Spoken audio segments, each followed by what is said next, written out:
भक्तपाल भवाब्धिपोतम्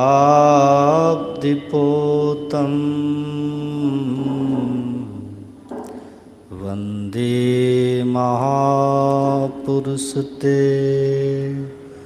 चरणारविन्दम् अखण्डमण्डलाकारं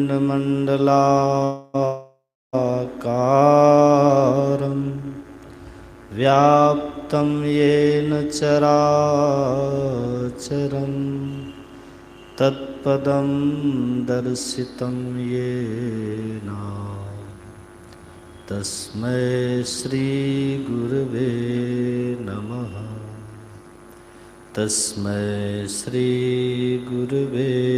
प्रेमी महानुभावों, पूजनीय माताओं एवं भक्तिमती बहनों,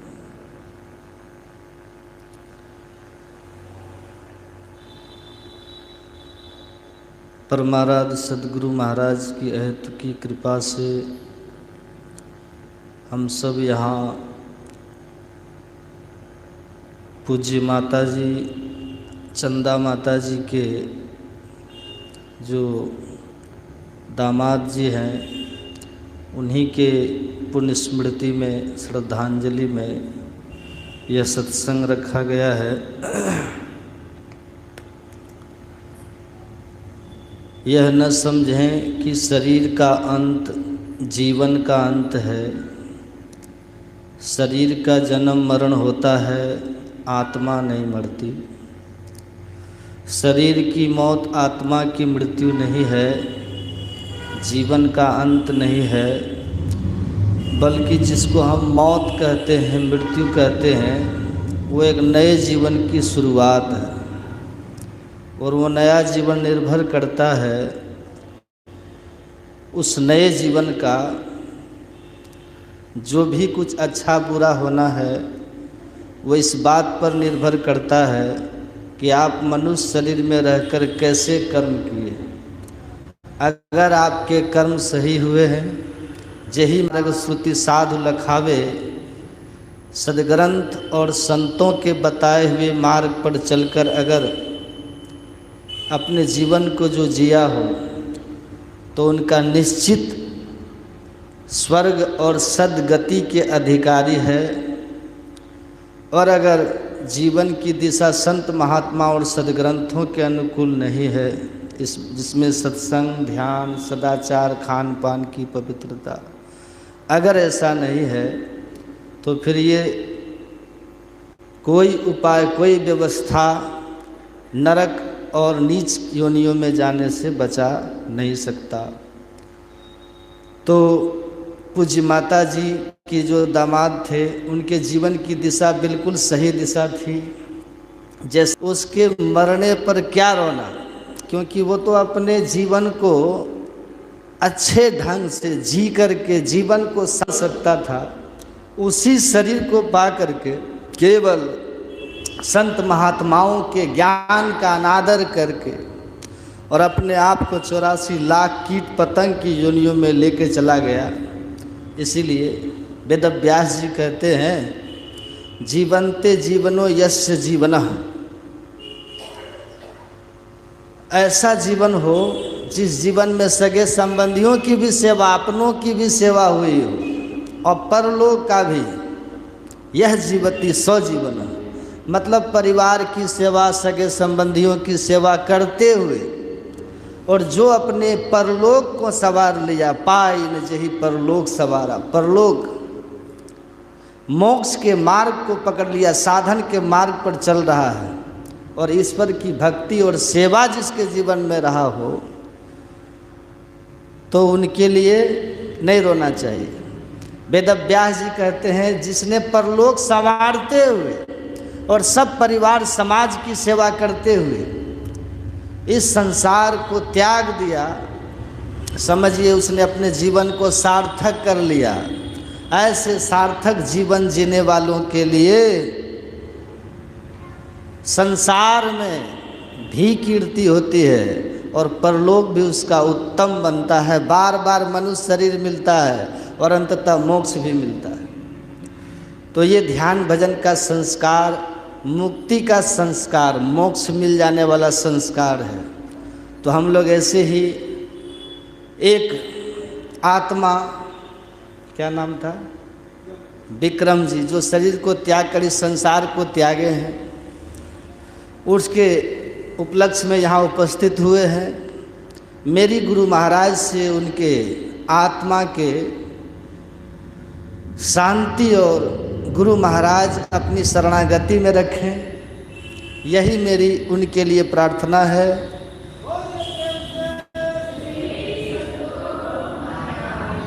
और इस परिवार को उनके अनुपस्थिति का जो कष्ट है उसको हम महसूस करते हैं। दामाद जी के उपलक्ष्य में यह सत्संग चल रहा है, तो पुनः मैं प्रार्थना करता हूँ। राधा स्वामी साहब कहते हैं पहला बंधन पड़ा देह का, ये देह बंधन है। हमारे गुरु महाराज जी क्या कहते हैं पदावली में, काया दुर्ग दुखद अब बंदी खाना, जले अग्निया में दुख की। ये शरीर क्या है, जेल के समान, ये दुखद है, यहाँ दुख की अग्नि जलती रहती है। तो जो जेल है, जो दुखद है, संस्कृति संताप से कांप रहे, भव भोर भ्रमत जीव हाँफ रहे। जहाँ संताप है, जहाँ संस्कृति है, जहाँ दुख है, अशांति जहाँ है, वो शरीर हम लोगों का एक दुर्ग की तरह है। ये शरीर एक किला की तरह है, ये एक जेल की तरह है। ये हमारे लिए बंधन है, हमारे लिए ये शरीर क्या है, एक दुखद स्थिति है। हम इसका कितना देख रेख करते हैं। आपको पता होगा अपने देश में ऋषि मुनियों का देश है ना, ये अपने देश में ऐसे ऐसे महापुरुष हुए हैं, इस देह को शत्रु मान करके, और लोक शिक्षा के लिए, दुनिया के लोग इसको समझ ले, इसको सीख ले, इसको हृदयंगम कर ले, इसके लिए महापुरुषों ने तरह तरह की लीला भी की है। ऐसे ऐसे महापुरुष आपको मिलेंगे अपने ही देश में, ऐसे ऐसे कोई मिलेंगे जो कभी नहाते ही नहीं थे, नहाते ही नहीं। वो कहते हैं देह को हम नहलाएंगे जो मेरा दुश्मन है। आश्चर्य आपको लगेगा, नाखून नहीं काटते, बाल नहीं मुड़ाते हैं, वो जटेश्री हो जाते हैं, कोई ठड़ेश्री हो जाते हैं। ऐसे ऐसे लोग हैं, वो कहते हैं ये तो हमारा दुश्मन है, ये तो जेल है, कैद खाना वस्त्र दें। हम क्यों इस शरीर को देखते हैं। ऐसे ऐसे लोग अपने यहाँ मिलेंगे, अभी उनको देखेंगे आप। एक जगह सत्संग में गए थे, एक बहन जी आई खाना परोस करके, उनको देखे, एक बाबा को उंगली देखे अंगूठी से छरी हुई, 10 अंगुली में, किसी में सोना, किसी में चांदी, किसी में हीरा, किसी में पन्ना, किसी में पोखराज, पूरा अंगूठी सब अंगुली में। और यहाँ से यहाँ तक चूड़ी है, भीतर में कितना धागा दुगा बांध करके भोजन दे रही थी बाबा को। बाबा ने कहा नहीं खाएंगे भोजन, आपके हाथ से खाने में श्रद्धा ही नहीं होगी। इतना लोग सजाते हैं शरीर को, ये अच्छा दिखे, इतना सजाते हैं, ये पहनो वो पहनो, नाक में, कान में, आँख में, पैर में, कमर में, हाथ में, इतना लटका लेते हैं। अरे दुश्मन को सजाते हैं, अब दुश्मन को संवार रहे हैं। ये आपके लिए सुखद नहीं है। इससे तो काम लेना चाहिए शरीर से, ये दुखद है, इससे काम लीजिए और इससे काम लेकर के इससे कुछ लाभ लेने की कोशिश कर लीजिए। ये मिल गया है, बड़े भाग मानुष तन पावा, लेकिन दुखद है ये। और ये छूट भी कब जाएगा किसी को पता है? ये भी पता नहीं। अभी खूब बढ़िया है, स्वस्थ हैं, चल फिर रहे, लेकिन कब ये धोखा देगा शरीर? दुनिया में सबसे बड़ा कोई धूर्त यदि है तो ये शरीर ही है। अपना शरीर से बड़ा धूर्त दुनिया में कोई नहीं है। ये कब धोखा देगा, अन्य लोग तो धोखा देने के लिए तिथि तय करता है, काल उसको हम बता देंगे क्या होता है, उससे हम परसों निपट लेंगे, ऐसा लोग करते हैं ना। हम देख लेंगे अगला सप्ताह आने तो फिर हम उसको सिखा देंगे। ये लोग तो तिथि तय करते हैं, समय का इंतजार करते हैं, समय बनाते हैं, परसों बताएंगे, तरसों देख लेंगे, फलाना देख लेंगे, अब फलाना दिन हम फलाना समय उसको देख लेंगे। ये दुनिया के लोग तो आपको धोखा देने के लिए समय निश्चित करता है, ये दुनिया के लोग आपको परेशान करने के लिए तिथि तय करता है, समय सुनिश्चित करता है, मुहूर्त देखता है। आज शरीर मुहूर्त देखता है क्या? ये शरीर आपको धोखा देने के लिए कोई तिथि तय करता है?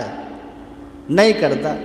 ये सबसे बड़ा धूर्त है ये शरीर अपना, ये कब आपको धोखा दे देगा इसका कोई आता पता नहीं है। हमारे गुरु महाराज कहते हैं औचक ही गिर जाए, औचक मतलब अचानक, अचानक कहाँ गिर जाएगा। आप खूब बढ़िया से इसमें बैठे, उंगलियों में अंगूठी पहन लिए, पैर की उंगलियों में अंगूठी पहन लिए, नाक में नथनी पहन लिए, कान में कुंडल पहन लिए। कुंडल भी लोग बाल्टी पहनते हैं, इतना बड़ा बड़ा लटका लेता है बाल्टी, देख देख के डर लगता है कहीं कान फट नहीं जाएगा, ऐसे ऐसे देखते हैं कभी कभी, इतना बड़ा बड़ा लटका लेते हैं झुम्मर, ऐसा लगता है जैसे कान फट जाएगा। आप कितनी मेहनत करके, कितना परिश्रम इसके लिए किए होंगे, कल्पना कीजिए। सोना फ्री में आता है, कितना समय आपने लगाया होगा, कितना समय लगाए होंगे इस शरीर के लिए, पैसा इकट्ठा करने में समय लगाए होंगे, कितने मेहनत किए होंगे, और तब लाके कहाँ कहाँ लटका लेते हैं। इसको कितना आप सम्मान दिए, कितना इसको प्रेम दिए, कितनी इसकी आपने सेवा की शरीर की, कितना इसका आपने आओ भगत किया, कितनी शानदार स्थिति में इसको ला करके आपने खड़ा कर दिए। लेकिन ये ऐसा धूर्त है, किस क्षण, किस मोड़ पर, किस तिथि में, किस मुहूर्त में, किस समय में ये शरीर धोखा दे के निकल जाएगा पता भी चलेगा। नाम सुमर नर बाबरे तेरी सदा न देहिया रे, है गुदड़ी सी उठ जाएगी। गुदड़ी देखे, गुदड़ी हटिया होता है एक, गुदड़ी हटिया आप लोग देखे हैं, क्या होता है उसमें? गुदड़ी हटिया के लिए हमने ये सुना कि गुदड़ी हटिया कब लगे कब उठे उसका कोई समय निश्चित नहीं होता, वो कब यूँ लग जाएगा कब यूँ उठ के चल देगा। गुदड़ी हटिया, गुदड़ी सी उठ जाएगी चित चेत अभागी रे, अब माटी के बर्तन बनो, अब पानी ले साना रे, अब बिनसत बार न लागी है क्या राजा क्या राणा रे। ये मिट्टी का ही तो है शरीर, मिट्टी से तो बनी है। क्षितिजल पावक गगन समीरा पंच रचितीय अधम शरीरा, 5 तत्वों से बना शरीर अधम है। अधम किसको कहते हैं? निकृष्ट को अधम कहते हैं, जो धम से गिर जाए, खत्म हो जाए। कैसा शरीर है ये महाधूर्त शरीर है ये। लेकिन इसके लिए हम क्या क्या नहीं करते हैं। अच्छा आप लोग सच सच बताइएगा, आप लोग घर बनाते हैं किसके लिए? मकान जो बनाते हैं किसके लिए बनाते हैं? बाल बच्चे के लिए और शरीर के लिए, है कि नहीं? मकान आप जो बनाते हैं शरीर के लिए, बाल बच्चा के लिए, ज़्यादा शरीर के लिए, ताकि वर्षा हो तो वर्षा का जल बौछार इस देह को पीड़ा न पहुंचाए। ये सूर्य की प्रचंड किरणें इस देह को न जला दे। ये व्यवस्था किसके लिए करते हैं आप? ये मकान बनाते हैं शरीर के लिए, ये सब शरीर के लिए बना है। और धन आप किसके लिए कमाते हैं? धन नहीं कमाएंगे तो खाएंगे क्या? पेट के लिए कमाते हैं ना। धन कमाएंगे तो खाएंगे। आप देखिएगा, सोचिएगा, विचार कीजिएगा ना, तो सब के जितना जो कुछ हम कर रहे हैं सब इस शरीर के इर्द गिर्द ही घूम रहा है। हमारा परिश्रम, हमारे तो वर्षा से आप बच गया शरीर आपका, कपड़ा खरीद लिए, तो शरीर ढक गया आपका। अन्न ले लिए तो पेट भर गया हमारा। गहना खरीद लिए तो शरीर सज गया हमारा। यही तो होता है ना, और कुछ नहीं होता। और आप जो विवाह करते हैं किसके लिए करते हैं? कार्ड में झूठ लिखता है। कार्ड में जो लिखता है ना आजकल, दो आत्माओं का मधुर मिलन। सही है? एकदम गलत है। जो विवाह में कार्ड लिखता है दो आत्मा का मधुर मिलन, सही है? एकदम झूठ है। दो शरीर का मिलन है। विवाह भी शरीर के लिए लोग करते हैं। विवाह भी शरीर के लिए होता है। आप पुत्र किस लिए पैदा करते हैं? वो भी शरीर के लिए, सब इसी के लिए। आप जिसके लिए इतनी इतनी व्यवस्था करते हैं, जिसके लिए मकान बनाते हैं, कपड़ा खरीदते हैं, आभूषण बना रहे हैं, विवाह कर रहे हैं, व्यवस्थाएं कर रहे हैं, संतान उत्पन्न कर रहे हैं, ये सब आखिर किसके लिए कर रहे हैं? शरीर के लिए तो कर रहे हैं ना। इतना इतना जिसके लिए कर रहे हैं, ये धोखेबाज शरीर किस समय धोखा देगा है पता? विश्वास करना चाहिए शरीर पर कभी कभी नहीं कीजिएगा। कुछ लोग ऐसे होते हैं, वो कहते हैं कि नहीं हम इतना वैरायटी बनेगा तब ये खाएंगे। आप खाते हैं? हम लोग कभी लोग पूछते हैं कि बाबा क्या खाइएगा, तो हम बोले जो बना वही ले आइए। एक जगह इतना खा लिए, सत्संग में बैठने में दिक्कत हो रहा था, इतना भोजन भरपेट खा लिए। इस बात को हम भूल गए कि हमको मंच पर भी बैठना है। एकदम स्वादिष्ट लगा खाने में तो भरपेट खा लिए, और हमको 2-2.5 घंटा बैठना पड़ा, तो बैठना आफत हो गया। ऐसे होता है ना जीवन, कभी घी घना, कभी मुट्ठी भर चना, कभी भी मना। लेकिन हम लोग कुछ ऐसे ही हैं जो कहते हैं नहीं इस तरह से खाना बनेगा तभी हम खाएंगे। नहीं तो हम ये हट किसके लिए, जिद किस लिए हमारा है? बस शरीर के लिए तो है। हम क्या क्या इस शरीर के लिए सोचते हैं, क्या क्या इसके लिए करते हैं, देखिए। लेकिन ये शरीर ऐसा धूर्त है, आपको कभी भी धोखा दे करके भाग जाएगा। आप देखते रह जाएंगे। जब ये देह छोड़ेगी ना आपको, तो आप देखिएगा, हे देखो मेरा शरीर यही तो है, आप देखिएगा उसको। लेकिन आप सोचिएगा उसमें फिर से घुस जाएंगे, आप नहीं घुस पाइएगा। जो इस देह से निकलता है ना, देखता है शरीर को, लेकिन वो विवशता, वो एक लाचारी, एक विवशता जो अपनी हो जाती है, उस समय वो घुस नहीं सकता शरीर में। ये धूर्त निकल गया, छोड़ दिया। तो कुछ लोग ऐसे होते हैं कि इसका लोग कितना व्यवस्था करते हैं, जो इतना हमारे लिए परेशानी का घर बना हुआ है, उसको कहते हैं बड़े भाग। यदि थोड़ा सा ज़्यादा खा लिए मिर्च मसाला, तो पेट में ऐसा जलन पैदा कर देता है कि आप दुखी हो जाइएगा। ये जलन किसने पैदा किया?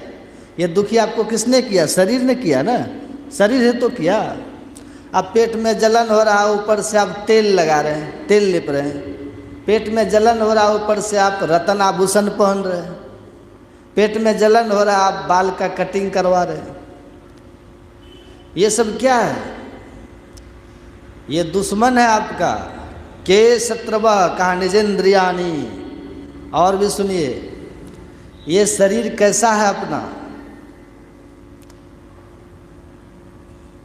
हम लोग देखते हैं गौशाला में जो गाय का गोबर होता है, जहाँ गाय का गोबर होता है ना, अगर आसपास में कहीं पर बम ब्लास्ट हो जाए तो बम का प्रभाव उस गोबर के स्थान पर नहीं होता है।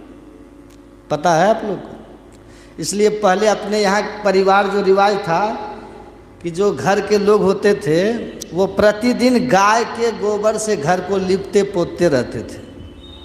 जो विषाणु, जो विषैला हो जो होते हैं, जो जीव जंतु होता है, वो उससे मर जाता है गोबर से।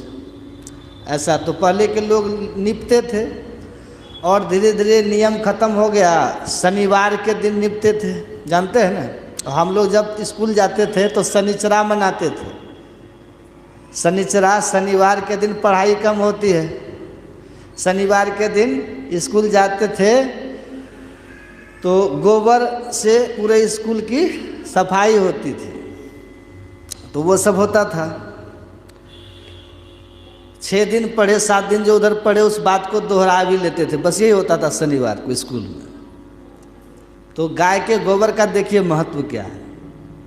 और गौमूत्र का महत्व तो आप लोग को पता ही होगा, वो तो कैंसर को भी ठीक कर देता है।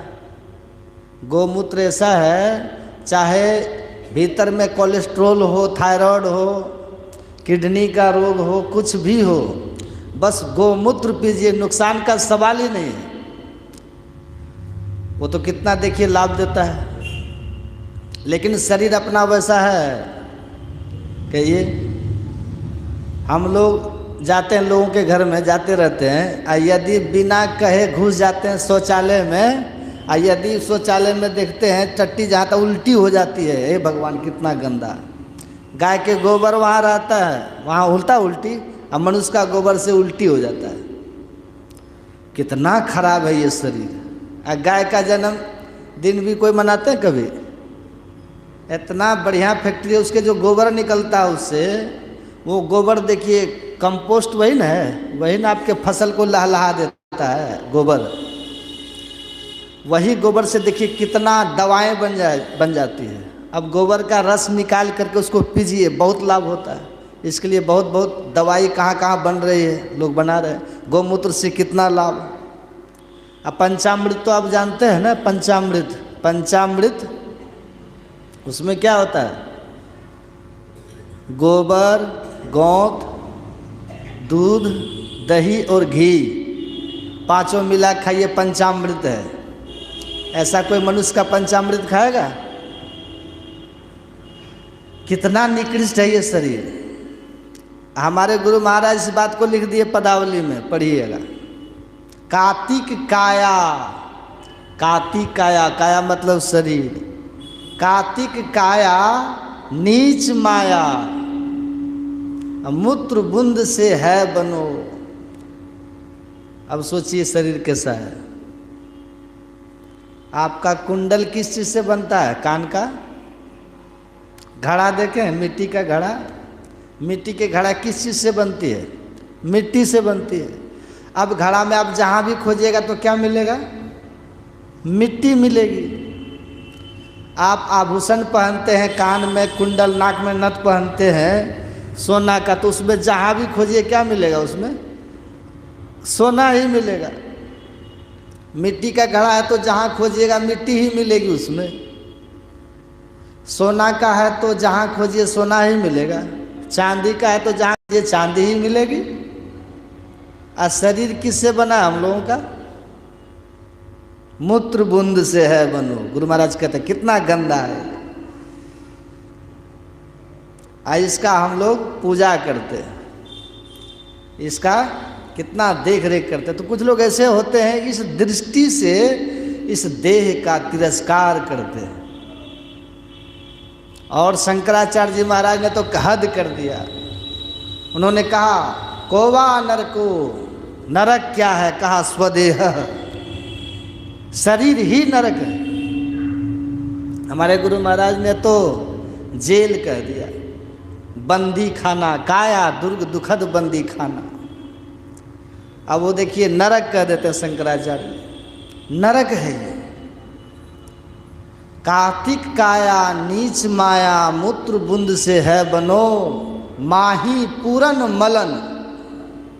पूरन पूरा मल ही मल, पूरा गंदगी ही गंदगी है। माही पूरन मलन सो जो जाय नहीं सकलो गनो। ऐसो तन संग कहाँ गर्भसी, मूढ़ अति ही अजान रे। नाम भजू अभिमान तजू, क्षण भंगुड़ तन मस्तान रे। कैसा शरीर है ये सोचिए। भगवान बुद्ध कहते हैं अठिनंग नगरंग कतंग मंस। ये हड्डियों का एक ढांचा खड़ा है, ढांचा, हड्डियों का ढांचा खड़ा है। कभी कल आपको अपना शरीर का असली रूप देखना हो ना, तो आप निकाल के देख लीजिएगा, मोबाइल में देख लीजिएगा कैसा शरीर लगता है। हड्डी देख के डर जाएंगे आप, भूत है। देख के डर जाइएगा। कितना खराब लगता है। वही भगवान बुद्ध कहते हैं अठिनंग नगरंग कतंग मंस लोहित लेपनम। ये शरीर ये हड्डियों का नगर है, हड्डियों का ढांचा है, इसके ऊपर मांस लेप दिया गया है, मांस खून लेप दिया गया है, और ऊपर से चमड़ा से इसको मढ़ दिया गया है, चमड़ा से मढ़ दिया, रक्त मांस इसमें लेप दिया, हड्डी का नगर है, हड्डी का ढांचा है। इसमें रहता है क्या? जथ जरा च मच्चू च मनो मखो च ओहितो। इसमें अहंकार रहता है कि नहीं? हम मास्टर साहब हैं, अहंकार है कि नहीं? अहंकार, हम दरोगा जी हैं, अपने को मान करके रखा, हम जमींदार हैं, हम ऑफिसर हैं, मान करके रखा है कि नहीं? हम किसी के पिताजी हैं, मान लिया, हम किसी के पति हैं, मान लिया। 7 फेरा लेते हैं ना शादी में, कितना फेरा लेते हैं? मंडप पर आप लोग लगाए होंगे ना फेरा, कितना फेरा लगाते हैं? 7 फेरा लगाते हैं। 7 फेरा लगाए, अब पंडित जी मंत्र पढ़ दिए, मान लिए कि हम लोग पति पत्नी हैं, मान लिए। कुत्ता कुत्ती कभी मानता है? अन्य जानवर कोई मानता है? मनुष्य शरीर में सब माना हुआ है, मान लिया कि ये है। अहंकार इसमें बसता है, मान हम इसमें संजो करके रखे हुए। अब कल्पना कीजिए। और सबसे जो खतरनाक है शरीर में, इसमें मृत्यु का वास है। मृत्यु जिस दिन माँ के पेट में हमारे जन्म का वो सब गर्भाधान संस्कार जिस समय हो गया, उसी समय मृत्यु साथ पकड़ लिया। माँ के पेट में जिस क्षण हम प्रवेश किए ना, उसी क्षण मृत्यु हमारे साथ लग गई। भगवान कहते हैं मच्चू, मच्चू कहते हैं मृत्यु को, बुद्ध कहते हैं मच्चू च, मृत्यु साथी है, हमारे साथ ही मृत्यु रहती है। उसी दिन मृत्यु प्रवेश कर गई है और हर क्षण हमारी मौत हो रही है, लेकिन पता नहीं चलता। जवानी है आपके भी, कहाँ गई जवानी? मर गई। बालपन है आपका, बालपन कहाँ गया? बालपन मर गया। बालपन मरा, आपको दुख नहीं हुआ। जवानी मर गई, आपको दुख नहीं हुआ। बुढ़ापा मर जाएगा तो कितना दुख होगा। लेकिन बुढ़ापा जब आता है ना, बालपन जब आता है, तब नादान रहते हैं, अज्ञानी बने रहते हैं। जवानी आती है तो मस्ती से हम भर जाते हैं, जवानी मस्तानी लेकर आती है। लेकिन भगवान बुद्ध कहते हैं जरा जरा, ये बुढ़ापा मृत्यु से भी बदतर है। भगवान न करे कि कोई झुलझुल बूढ़ा होकर के घसीट घसीट करके मरे, बहुत दुखद स्थिति होती है। देख करके बेचैनी आ जाती है लोगों को।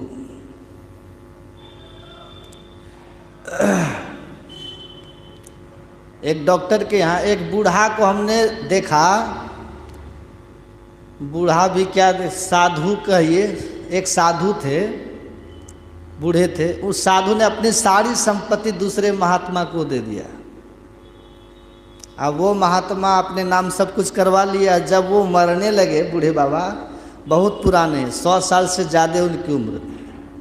अब वो जब मरने लगे ना, तो उसके हाथ में ईंटा बांध के लटका दिया। दोनों हाथ में 2 ईंटा बांध के चौकी से ऐसे लटका दिया। अब पैर में भी ईंटा बांध दिया। कहा कोई उपाय ही नहीं है इसके सिवा, कहिए। अब वहीं पर बैठे बैठे पैखाना करता है, मलमूत्र का त्याग कर रहा है, उसी स्थिति में कर रहा है। भगवान बुद्ध कहते हैं ये जरा, ये मृत्यु तो बस दस्तक देगी, लेकिन चल देगी। लेकिन उसके पहले जो बुढ़ापा की स्थिति आती है, वो बहुत दुखदाई होती है। वो तोड़ देता है व्यक्ति को, वो कहीं का नहीं छोड़ता। जो आपके अपने थे ना, वो शत्रु बन जाता है बुढ़ापा में। जो अपने होते हैं वो शत्रु बन जाते हैं, जो अपने होते हैं बुढ़ापा में वो शत्रु बन जाते हैं। पहले तो ऐसे ही, पहले कभी काल कहीं दुकान सब में जाते थे ना, तो हम लोग को देख लोग साइड हो जाता था, ए पागल महात्मा हट हट साइड, तो अपने साइड दे देता था हमको। तो ऐसे पहले रहते थे। कुछ लोग ऐसे होते हैं, इस देह के पीछे ज़्यादा पड़ते नहीं है, बस इससे जो काम लेना है, भई परापत मानुख देहुरिया, अब प्रभु मिलन की यही तेरी बेरिया। तो क्यों हम इसके पीछे पड़े? अब इतना जो हम बोल रहे हैं, सबका चेहरा गमगीन हो रहा है कि नहीं? सब क्योंकि पीछे तो पड़े हैं, सब इसी शरीर के ना, सब इसी शरीर के पीछे पड़े हैं। वो ऐसा चादर ओढ़ा था, हम ऐसा चादर ओढ़ेंगे। वो ऐसा कोट पहना था, हम ऐसा कोट पहनेंगे। उनका शर्ट ऐसी था तो हमारा शर्ट ऐसा होगा। उनका कपड़ा ऐसा तो हमारा कपड़ा ऐसा, उसका ड्रेस ऐसा तो हमारा ड्रेस ऐसा होगा। इसी में लोग जी रहे हैं। उसका मकान ऐसा तो हमारा मकान ऐसा। ये हमारे सपनों का जो भवन खड़ा है, सब देह के लिए है। जो सपनों का इमारत खड़ा है ना हमारा, ये सब इसी देह के लिए है। और इतना अभी जो हम बोल रहे हैं ना, देखते सबका चेहरा उतर गया है। एक हैं, सबका चेहरा लटका हुआ है। क्या बाबा सुना रहे हैं, क्या बक रहे हैं बाबा? लेकिन यथार्थ हकीकत यही है, बिनु सत्संग विवेक न होई, राम कृपा बिनु सुलभ न सोई। ये शरीर साधन है, ये आपका कोई सखा मित्र सहोदर ऐसा नहीं है। ऐसा ये सब भ्रम है। इस देह के प्रति सदैव सजग सावधान रहना चाहिए। ये बड़ा धोखेबाज शरीर है। ये कहाँ धोखा दे के छोड़ के चल देगा।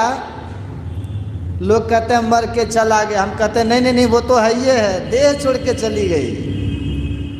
ऐसा बोले कि देह छोड़ के चली गई, ये छोड़ के हमको चला गया। इसको हम पकड़ के रख पाएंगे शरीर को? पर कोशिश जारी है, पकड़ के रखने की कोशिश लोगों की जारी है। अब भीतर में सब जानते हैं कि रख नहीं पाए, पर कोशिश जारी है। बूढ़ी माता जी आई, प्रणाम किया। माता जी, हाँ बाबा, आपका स्वास्थ्य बड़ा अच्छा है माता जी, कृपा है गुरु महाराज की। बाबा कितनी उम्र है आपकी? 75 लगभग बाबा, 75 साल की उम्र है आपकी। हाँ, इतना काला काला बाल आपका। अब देखिए, अभी हम जवान हैं तब भी बाल भी नहीं पक जाता है। अब 75 साल की अवस्था में माता जी काला काला बाल रख लेती हैं। कहा बाबा मेहंदी लगा लिए। प्रयास जारी है, प्रयास जारी है। ये कितना भी प्रयास हम लोग कर लेंगे, लेकिन इतना धोखेबाज शरीर है, ये धोखा दे के निकल जाएगा। आप रंगाते रहिए बाल, ये चल देगा। ये नहीं रहता, बहुत धोखेबाज है। हमारा सारा सपना इसी के लिए है। मन के सारे मनोरथ का पहाड़ इसी के लिए हम खड़ा करके रखे। बहुत कुछ इसके लिए हम सोचते हैं। पढ़ने लिखने से लेकर के नौकरी चाकरी, बाल बच्चा, परिवार, रिटायर तक, सभी के लिए हम सोचते हैं। लेकिन ये इतना धोखेबाज है, ये आपके लिए कुछ नहीं सोचेगा। विश्व विजय का स्वप्नदर्शी उदय अस्त का मालिक था। हमारा अधिकार तो कटिहार में भी नहीं है। एक समय था जब सिकंदर का ऐसा समय था कि पूरी दुनिया में जिधर देखते थे उधर सिकंदर का नाम था। अभी है? कैसा आदमी था।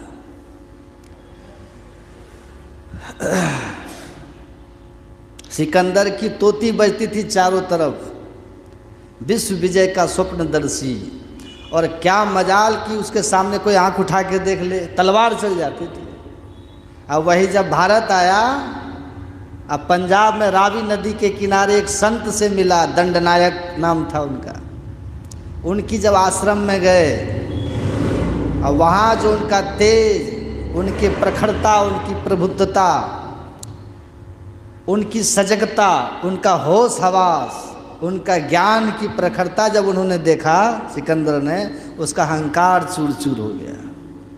पहले तो अपने सेवक को कहा जाके बुला के लाओ उसको। सेवक गया बुलाने, तो महात्मा ने कहा देखो ठीक है तुम्हारा बादशाह, तुम्हारा राजा है, लेकिन हम राजा के पास क्यों जाएंगे, हम तो तुम्हारे राजा के सेना में भर्ती होना नहीं है, क्योंकि उस काबिल हम है नहीं, और हमारे पास कुछ है नहीं कि तुम्हारे राजा की कुछ इच्छाओं की पूर्ति कर सके।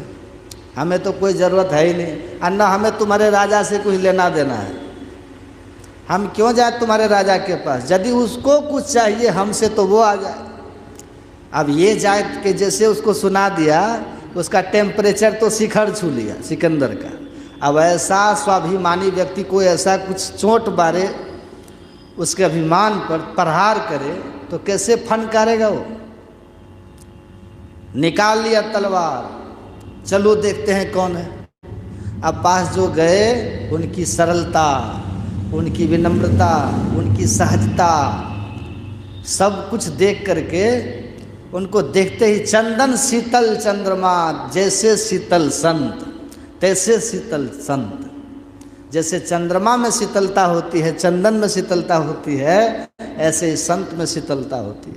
उनको देखते उसका पारा ठंडा हो गया सिकंदर का। तब कहता महाराज आप आशीर्वाद दीजिए। क्यों? मैंने सब संसार, पूरे संसार को जीत लिया है मैंने, बस ये भारत बाकी है।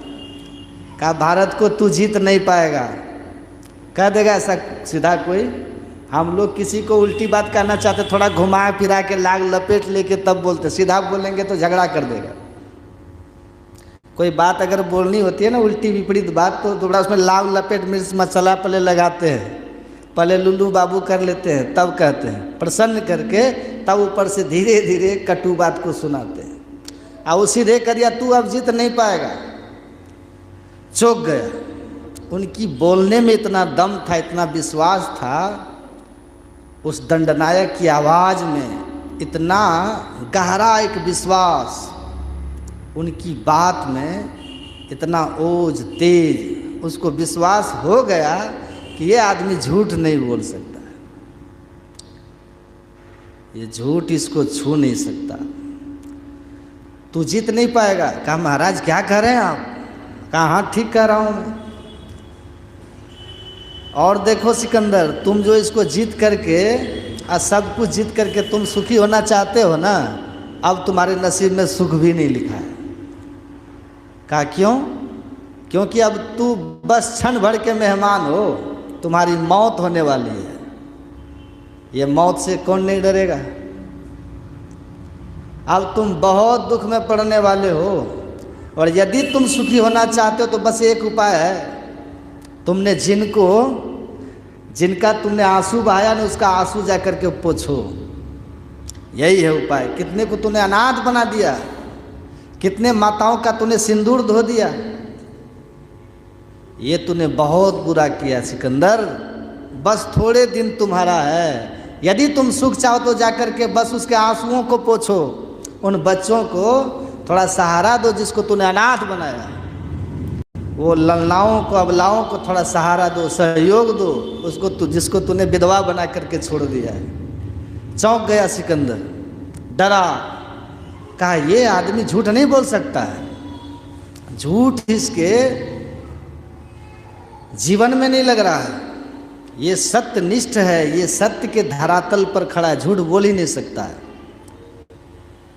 इतना उसको विश्वास हुआ, भागा वहां से सिकंदर। कहाँ भाग रहा है? उसको अपनी माँ से बहुत प्रेम था, जानते ना सिकंदर को।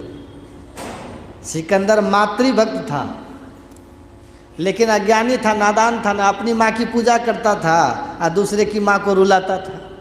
अच्छा इंसान ऐसा करता है कभी? भागा वो माँ से मिलने के लिए। दंडनायक ने कहा कि तुम माँ से भी नहीं मिल पाएगा, तुम्हारी इतनी कम आयु है, ये शरीर तुमको रास्ते में धोखा दे देगा, ये तुमको वहां तक नहीं पहुंचने देगा। भागा। उनके साथ में एक वैद्य और वेदराज चलता था, सबको साथ लेके चलता था, सब मरहम पट्टी औषधि उपचार की सब व्यवस्था वो लेके चलता था सिकंदर। रास्ते में बीमार पड़ता है, बीमार पड़ा, वैद्यों को बुलाया, कहा मेरा उपचार करो। उपचार करने लग गया, कहा कि राजन स्थिति अब नाजुक है, संभलना कठिन लग रहा है। कहा प्रयास करो कि मैं मेरी माँ तक पहुँच सकूं, दर्शन कर सकूं। कहा अब नहीं लग रहा, अब संभव नहीं होगा। अब देखिए सिकंदर प्रयास कर रहा है। सुनो, तुम सब मिलकर के इतनी व्यवस्था करो, इतना कुछ करो कि बस मैं माँ को एक झलक देख सकूं, आधा साम्राज्य में तुमको दे दूंगा। वहां 500 का बिल कटता था क्या? नहीं, आधा साम्राज्य, ये पूरे धरती का मालिक था वो, बस भारत बचा था। का आधा साम्राज्य अपना दे दूंगा, तू मेरी माँ से मिला दो, बस एक झलक उनका दिखा दो। तब वैद्य ने कहा, देखिए, तब वेदराज ने कहा, हाँ कि राजन आप आधे राज्य की बात करते हैं, आप पूरा भी दे देंगे तब भी संभव नहीं है। कितना धूर्त ये है शरीर, देखिए कितना धोखेबाज है। हम लोग देखते हैं ना, साधु महात्मा भी आते हैं, हम लोग कहीं जाते हैं ना, कोई जब जाने लगते हैं तो कहते हैं देखिए 1 महीना और रुकिए ना तब जाइएगा। हम लोग कहते हैं ना, कहते हैं नहीं बाबा, उस समय जो मन में दुख होता है, इतना दिन जो रहे, कहता अच्छा 10 दिन रह लीजिए, कहता नहीं बाबा ज़्यादा जाना जरूरी है। अब वो प्रेम से बोल रहा है, लेकिन इधर कटार चुभता है। होता है कि नहीं, किसी को कोई प्रेमी जन चले जाते, अब वो चल देता है, उस समय आंख से आंसू निकल जाता है। ये तो दुनिया के लोगों के साथ ऐसा होता है। जिस क्षण शरीर इतना धोखा देता होगा, समझिए उस समय कैसा लगता होगा। इसलिए कुछ लोग ऐसे हैं, इसका तिरस्कार करते हैं, ये महा धोखेबाज है शरीर। ये कब धोखा देगा? सारी व्यवस्था हमारी धरी की धरी, पड़ी की पड़ी रह जाती है। ये तो धरती पर था सिकंदर, धरती पर का था। हिरण्यकश्यप का नाम सुने हैं? हिरण्यकश्यप का नाम सुने होंगे। उसको क्या वरदान मिला था हिरण्यकश्यप को? बोलिए ना, सो गए क्या सब? प्रहलाद के पिता हिरण्यकश्यप का नाम तो सब जानते होंगे। हिरण्यकश्यप ने कहा कि हम इस शरीर को रख लेंगे। उनको ये पता नहीं था कि उससे भी बड़ा धूर्त था शरीर। इसके लिए उसने तपस्या किया, और तपस्या करके ब्रह्मा जी से वरदान लिया। अब वरदान में क्या लिया था? न दिन में मरेंगे ना, से पुनः इस देह को बचा करके रखने के लिए कि ब्रह्मा जी की सृष्टि का कोई भी उसे मार नहीं सकता। और तब भी संतोष नहीं हुआ, तब उसने कहा कि हम 12 महीना में से किसी भी महीना में नहीं मरे। 12 महीना होता है ना,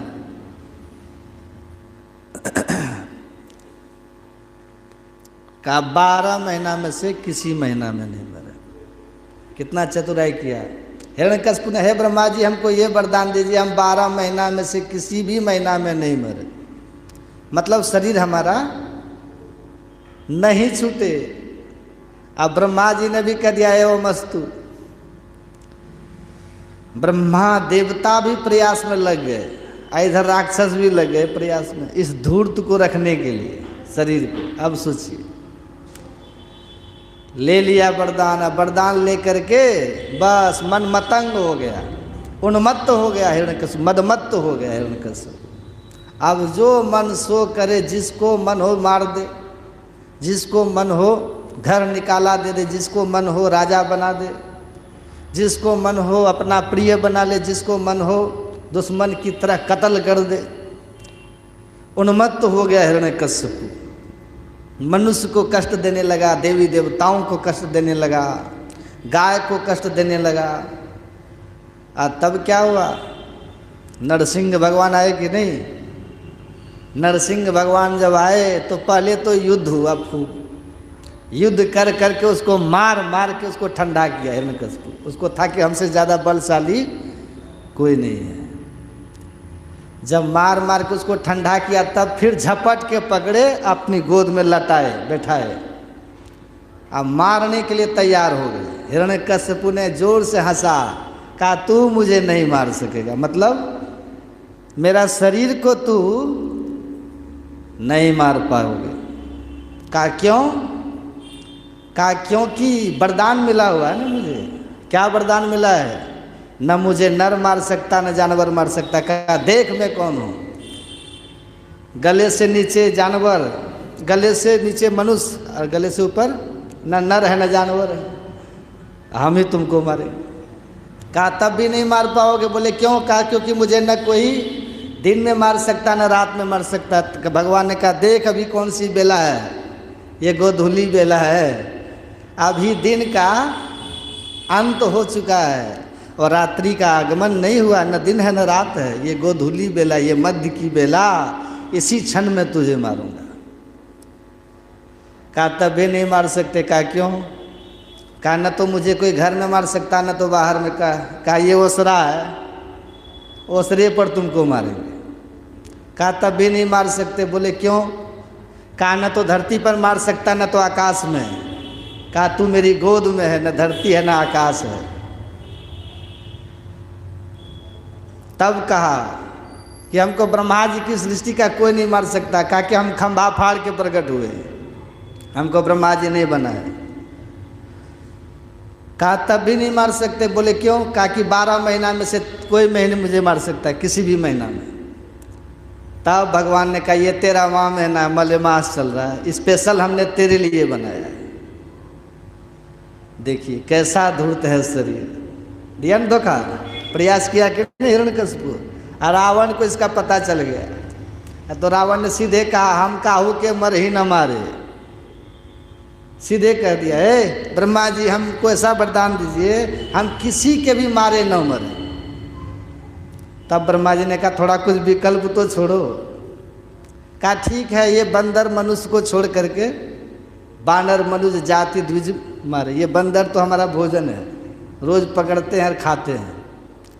अब मनुष्य तो वो भी भोजन है। देखे न मर गया कि नहीं रावण। ये शरीर कितना धोखेबाज है, सोचो। कितनों एक ने कहा कि बाबा हम नहीं बूढ़ा होंगे। क्यों? हम च्यवनप्राश खाते हैं, हम बूढ़ा नहीं होंगे। च्यवनप्राश खाए, च्यवनप्राश जिस ऋषि के नाम पर वो च्यवनप्राश ऋषि भी मर गए, और च्यवनप्राश खाने वाला सब दिन रहेगा? ये संभव है कभी? काल गति बलवान साधो, काल गति बलवान रे, बड़े बड़े पृथ्वी के योद्धा प्रीवत सगर समान रे। सब ही काल किए बस अपने। सगर का नाम कोई सुने आप लोग? सगर, राजा सगर। सगर की जो माँ थी ना, वो उसके पेट में जब सगर था, जब उनकी माँ गर्भवती थी, तो उसकी माँ की सौतीन होती है ना, सौतीन। राजा पहले होते, कई पत्नियां उसकी होती थी, तो जो सौतीन थी ना वो सब को बाल बच्चे नहीं होते थे। और जब उनकी माँ को गर्भवती जब वो हुई तो अन्य सोतों ने दुश्मनी से जहर खिला दिया। उसको भोजन में जहर डाल करके उसकी माँ को दे दिया कि ये न ये बचेगी न इसका पेट का बच्चा बचेगा। जहर दे दिया। लेकिन उस पेट में जो वो रह रहे थे बच्चा सगर, इतना चमत्कारिक था वो, उस जहर को पकड़ लिया, उसका प्रभाव होने ही नहीं दिया गर्भ में, न माँ के ऊपर न अपने ऊपर। और जहर लिए जन्म ले लिया, उसी का नाम पड़ गया सगर। गर मतलब जहर, और स मतलब साथ, जो जहर के साथ ही जन्म लिया, जग सगर। देखिए अब वो सगर है अभी कहाँ आ गया? चला गया। ये शरीर ऐसा है। इसीलिए हम ज़्यादा बोलेंगे तो आप लोग बोर हो जाइएगा। बड़े भाग मानुष तन पावा, ये तो अधम हुआ। देखिए ये तो अधम के बारे में बता रहे हैं। अब बड़े भाग मानुष तन पावा जो है, इसका जो है देखिए अब कल हम सुनाएंगे, अभी सब सुना देंगे तो फिर अभी कितना बज रहा है, 4 बज गया। अब कल तक उदास थोड़ा रहिए, थोड़ा खिन्नता तो मन में आनी चाहिए, थोड़ा सोचने के लिए विवश तो होना चाहिए। अब ये सब बात कर देंगे तो फिर कहेंगे धो ये बेकार है, इतना बात सुना, यही बात बढ़िया था, है ना। लेकिन सच्चाई देखिए क्या है, थोड़ा पश्चाताप तो हमारे भीतर हो कि शरीर कैसा है हमारा। बड़े भाग के बारे में कल बताएंगे, अनुकूल बात कल सुनाएंगे। मीठा रसगुल्ला कोई खाना नहीं चाहता, कौन नहीं खाना चाहता? रसगुल्ला तो सब खाना चाहते हैं। जिसको शुगर है उसको दीजिए, खाएगा वो? खा लेता है तो दुख होता है कि नहीं? आप शुगर वाले बीमारी जिसको है ना, आप शुगर वाले रोगी को आप दीजिए रसगुल्ला का, वो नहीं खाएगा। नीम का चटनी दीजिए, खा लेगा, है कि नहीं? उसको आप दीजिए रसगुल्ला तो खाएगा, स्वाद जानता है लेकिन वो नहीं खाएगा शुगर वाला। चटनी दीजिए तुरंत खा लेगा, करेला का रस दीजिए तुरंत पी लेगा वो। हमको दीजिएगा तो हम पिएंगे? राम राम, कौन मुंह कान टेढ़ा करेगा वो पी करके। लेकिन स्वस्थ व्यक्ति को भी अगर कभी काल करेला का रस पीते रहे, देखिए करेला, खीरा, टमाटर और धनिया, अदरक, 5 चीज़ मिलाइए और उसको मिक्सी में करके उसका जूस निकाल के पी लीजिए, कभी शुगर नहीं होता। वेद हमको बताए थे, एक वेद का है ये वाणी। यदि शुगर को पहले से वो भी ठीक हो जाता है कि नहीं? तो कभी काल करेला भी खाते रहना चाहिए। करेला ही है ये, सुना रहे जो ना, करेला। करेला में हम नीम का छोंक लगा दे रहे हैं और बढ़िया से शुगर के लिए काम करेगा वो। तुरंते करेला का जूस, तुरंते बड़े भाग मानुष तन पावा अनार का जूस तो काम करेगा। करेला का जूस पी करके 2 घंटा 3 घंटा छोड़ दीजिए, उसको शरीर में भीगने दीजिए, उसको रग रेशा में घुसने दीजिए, और तब जब ऊपर से अनार का रस देंगे तब वो उसका अपना काम करेगा। तुरंत यदि हम कह देंगे तो सब अभी बात को भूल जाइएगा, ये नेगेटिव बात। याद हमको रखना इसी बात को है, 2 बातों को याद रख, जो चाहत कल्याण, नारायण एक मौत को। बड़े भाग को याद करने की बात नहीं है। क्या याद करना है? न तो बड़े भाग को याद करने की बात है और न तो आरती तन मंदिर की बात याद करनी है।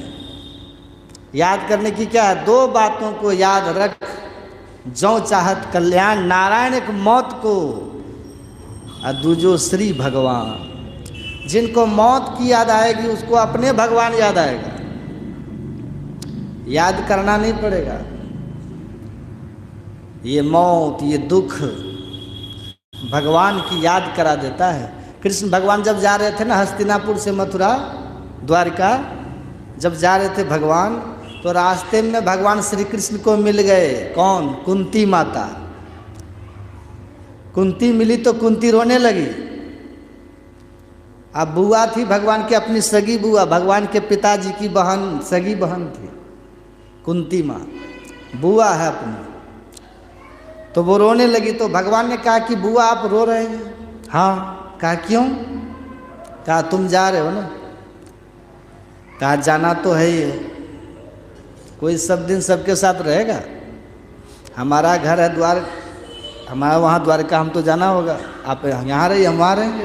हाँ, अब सवाल है, यदि आपको कुछ वरदान चाहिए तो वरदान ले लीजिए हमसे, ताकि आपको रोना न पड़े। क्या वरदान दे दोगे? कहाँ दे देंगे, आपको जो चाहिए मांगिए। तो कुंती माता ने जो वरदान मांगा, विपदः सन्तु न शश्वत् तत्र तत्र जगद गुरु भवतो दर्शनम यत्सात् अपुनर्भवति संगम, ऐसे कुछ है। हे कृष्ण, यदि तुम मुझे कुछ देना चाहते हो तो बस विपदा विपत्ति दे दो हमें यार, दुख दे दो हमको आज जीवन में, हमारे जीवन में। कहा क्यों?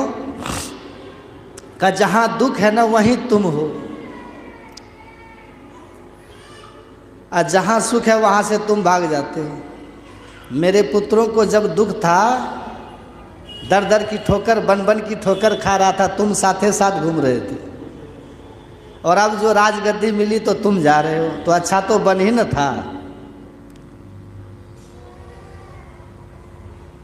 सुख के माथे सिल पड़े, जो नाम हृदय से जाए, अब बलिहारी बात दुख की जो पल पल नाम रटा है। कैसा है ये? बलिहारी बात दुख की।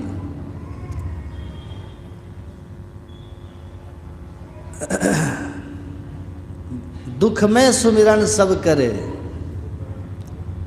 दुख में जब दुख का कोई टेंशन जब दिमाग में होता है ना, अपने आप भगवान की याद आती है, गुरु की, है कि नहीं?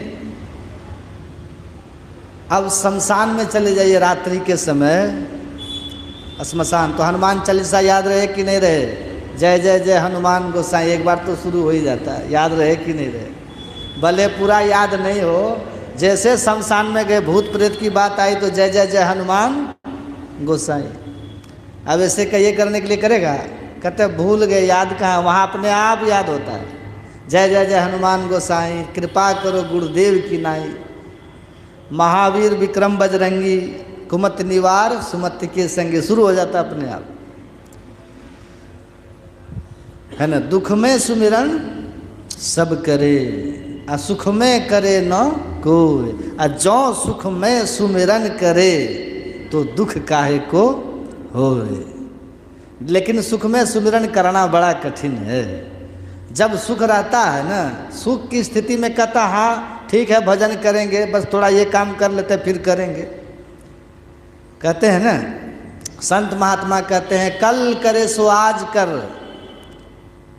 आज करे सो अब पल में परले होएगा, बहुरी करेगा कब, फिर दोबारा कब कीजिएगा। और हम लोग क्या कहते हैं? आज करे सो कल कर,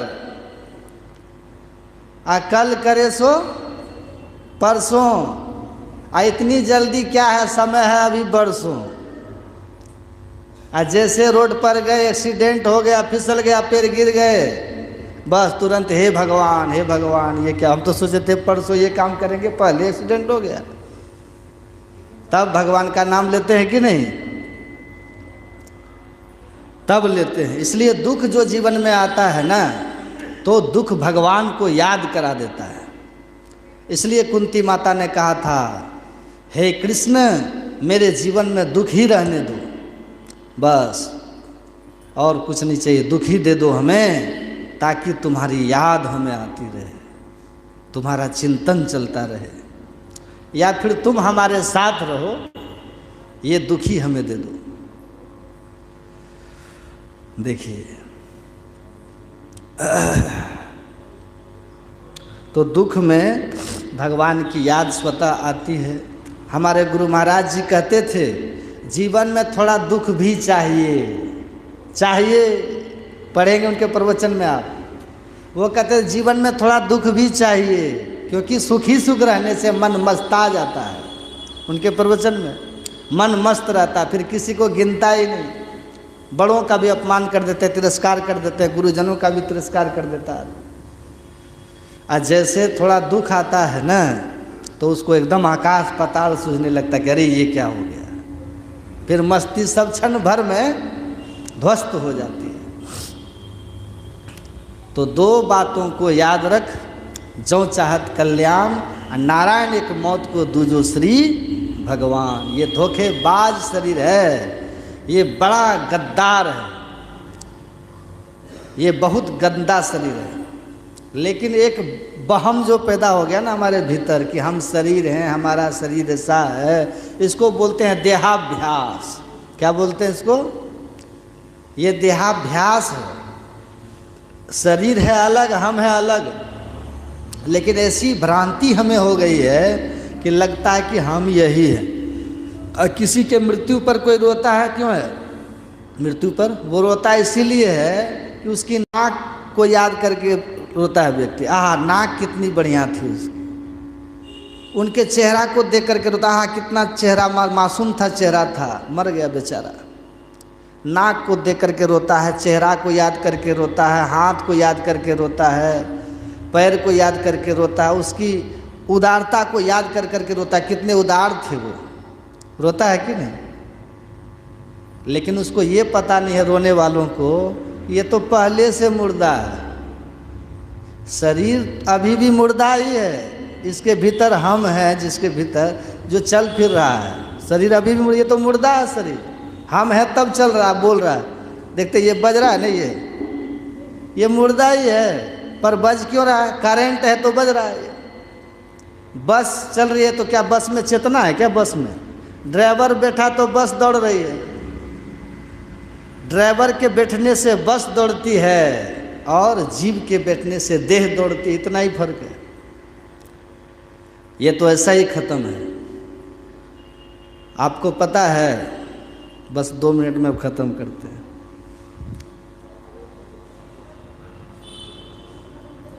तो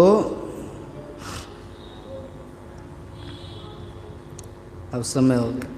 तो जीवन सहज हो, थोड़ा हो, लेकिन ईमानदारी की हो, आपस के विचारों का, मेल प्रेम का हो, सत्संग और ध्यान भरा हुआ जीवन हो, तो आप लोग पर लोग दोनों सुखी बना लेंगे। एक दिन सबको जाना है, अच्छी कमाई कीजिए, साथ ले जाने वाला भी पूंजी होनी चाहिए, केवल छोड़ने वाला जमा मत कीजिए, नहीं तो यमराज की मार खानी पड़ेगी। तो आए हैं सो जाना है, लेकिन सिंहासन पे चढ़ के वही जाएगा जो अपने कर्म को पुण्य कर्म और भक्तिमय कर्म रख के ध्यान, सत्संग और सदाचार में जिसका जीवन है, उसी का जीवन धन्य है। परमाराध्य गुरु महाराज से मेरी मंगल प्रार्थना है कि आप लोगों का जीवन इसी तरह का सत्संग ध्यान में, सदाचार में हो, और आप लोगों के जीवन में गुरु महाराज की कृपा सुख शांति आनंद बरसे।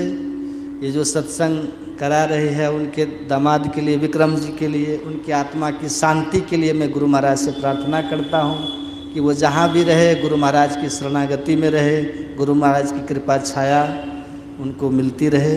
बोलिए प्रेम से श्री सद्गुरु महाराज।